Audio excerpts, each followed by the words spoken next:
મહેસાણા શહેરમાં શિવ વાટિકા સોસાયટીમાં રહેતા ડોક્ટર સ્મિત પરમારના ઘરમાં પ્રવેશ કરીને તેમની પત્ની ડોક્ટર ચાંદની પટેલનું અપહરણ થતાં ચકચાર મચી જવા પામી છે। ડોક્ટર સ્મિત પરમાર અને ડોક્ટર ચાંદની પટેલે 4 મહિના પહેલા જ પ્રેમલગ્ન કર્યા હતા।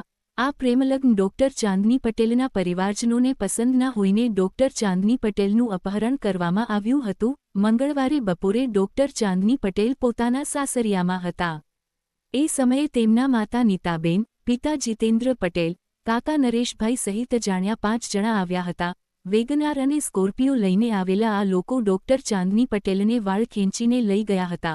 ડોક્ટર સ્મિત પરમારના માતાએ એ ડિવિઝન પોલીસ સ્ટેશનમાં ફરિયાદ નોંધાવતા ડોક્ટર ચાંદની પટેલના માતા નીતાબેન સહિત 4 જણાની પોલીસે અટકાયત કરી હતી। ડોક્ટર ચાંદની પટેલને લઈ જનારા ડોક્ટર ચાંદની પટેલના માતાને લઈ જવાનું ચૂકી ગયા હતા।